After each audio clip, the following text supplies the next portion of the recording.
Greetings, people of Earth. Welcome back. My name is Jax. This is Lily, and today we're talking about not reacting, which Lily sometimes is really good at, and sometimes, especially when it's the school bus, not very good at. I've talked about sort of Taoism and WOAY, which is non-action, the idea of not doing anything, and how sometimes non-action is actually the best action. And Wu Wei isn't necessarily just about non-action and not doing anything. It's about sort of living in the moment and getting into the zone and, feeling really good about that.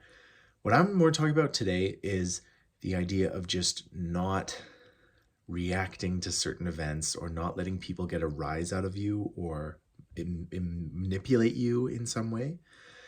And oftentimes our society or our friends and family want a reaction from us.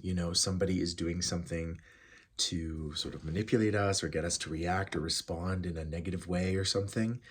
And oftentimes the best course of action is just to not stoop to their level, not to sort of assume anything, not to react.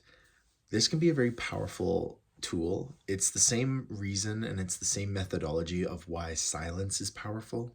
You can use silence to not necessarily express an opinion, but show your sort of inherent distaste or dislike of something or somebody without actually coming out and saying anything.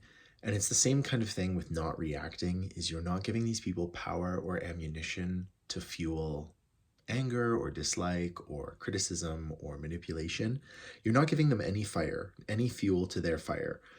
And time again, especially recently, I have noticed that not reacting to a situation has actually come out really well, not just in my favor, but it's the way that I wanted to respond. It's the way I wanted to behave in the first place. And I'm really happy I did it. So just consider that as an option.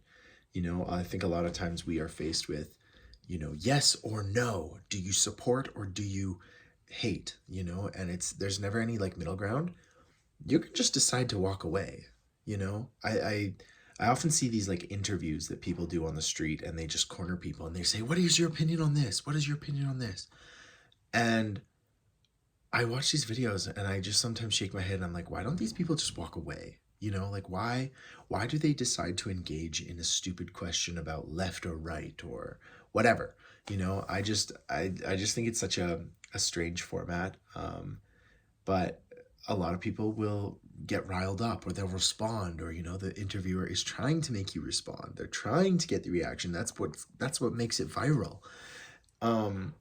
And so I just kind of, just walk the other way. You don't have to respond to a question you don't agree with or you don't want to answer, or a person you just don't want to be around. That's absolutely fine. And I just think our society is kind of obsessed with this whole concept of you have to have an opinion. You have to post your support on Instagram. You have to post this, if you're not supporting, you're against. And it's so bipolar and it's so one way or the other. You are my enemy or you are my friend. There is no middle ground. There is no, can't we just be strangers? Do I have to be your enemy? Do I have to be your friend? Can we just not interact with each other? There's 8 billion people on the planet and I don't want to be around you. And there's nothing wrong with that. There's nothing wrong with deciding that a person is not right for you and that you don't want anything to do with them. So not reacting, a very powerful tool. I recommend it a huge amount. I think it's so healthy just to decide no, I'm not a yes, I'm not a no. I'm throwing the chess table up. I'm not engaging in this whatsoever. So yeah. And as you can see, not reacting works really well because she's not actually supposed to be sleeping on the bed, but here we are. So it's good night from Lils and from me. I hope you have a beautiful day. And as always, I will talk to you guys tomorrow.